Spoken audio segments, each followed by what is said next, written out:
I want to share with you one tactic. It's a tactic that you can use to manage people's expectations. Now, I fly down to Jakarta on a regular basis to do seminars for the banks in Indonesia. A colleague of mine who's very strong in banking comes with me.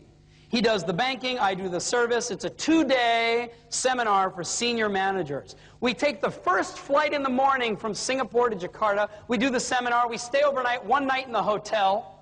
We do the second day of the seminar. We take the last flight from Jakarta back to Singapore. So we're only gone from our families for one night. Because we're taking the first flight in the morning, we got to leave the house at about 5:30 a.m.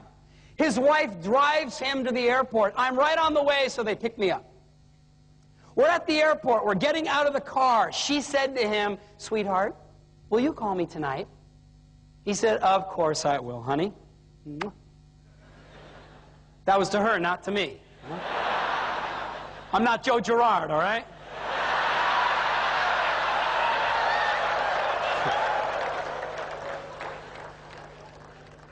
I lived in California, but it didn't infect me that way, you know? We get down to Jakarta, we do the seminar, we check into the hotel. I knock on his door, I say, "Come on, let's get some dinner." He said, "Hold on, I got to call my wife." I said, right, I remember you told her you were going to call. "Listen, I'll go back to my room, you come and tell me." And he said, no, it's okay, sit down. So I sat down in his room and he called his wife. The call went like this. "Hi, honey. How's everything?" "Good. The kids?" "Okay, good. Yeah, seminar's fine. We'll be here one night. I'll be back tomorrow night." "Okay, sweetheart. Yeah, I love you too. I love you. Good night." Click. The next morning as we were checking out, he had to pay for that telephone call.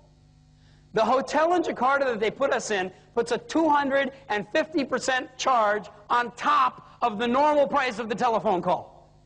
And he's going, "Oh man, this is a ripoff. I want to talk to the manager. I don't want to pay this. This isn't fair." And I'm standing there going, "Hey, come on, we got to teach. Would you please hurry up? We got to go." And he goes, "No, hey, wait, this is a principle thing." "Oh, excuse me." Now, he ended up paying the bill, but he was in a bad mood all morning because of that one phone call charge. The next month, he and I flew back down to Jakarta to do the same seminar for another group of managers from this bank. 5:30 in the morning. We drive to the airport. We're getting out of the car. His wife said to him, "Honey, will you call me tonight?" I'm going, deja vu. I've been here before. He says to her, "Sweetheart, we're only going to be gone just one night. You know, this hotel, they put a 250% surcharge. Is it all right with you if I don't call just for one night?" And she goes, "Of course, honey, I understand." To him, not to me. Right? And so we fly down, we do the seminar. We check into the hotel. I knock on his door. I say, "Hey, come on, let's get some dinner." He goes, "Hold on a second, I got to call my wife." I said, "No, you don't. I was there. You told her you're not going to call. She's not expecting you to call. Let's go have some dinner." He goes, "I know. Come on in. Sit down." So I go in and I sit down. He calls his wife. The conversation goes like this. "Hi, honey." I could hear her. She goes, "Ah, you called."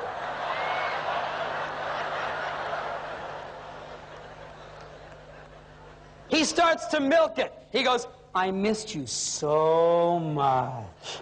She goes, "Oh, I missed you too." He goes, "How are our precious children? Oh, darling, you mean everything to me, blah, blah, blah, blah, blah, blah, blah." He talks for 4 times as long as the previous month. The next morning, we're checking out. He's paying for the call with a smile. I go, "Kind of expensive, huh?" He goes, "No, I don't mind." I go, "No, wait a minute. Last month, it was a short call, and you were all upset. This month, you talk a long time. You don't mind." He goes, "Ron, come on, you teach this stuff. If I tell her I'm going to call, and then I call, what happens? She expects it. Every once in a while, Ron, I tell her I'm not going to call. And then I call. Just like that. I'm a service quality husband." I look at him and I go, "Yeah, you know, that's a good idea." He goes, "Ron, it's better than that. Service is a two-way street. I said, yeah. He goes, last night I gave her great service on the phone. I said, yeah. He goes, tonight we're going home.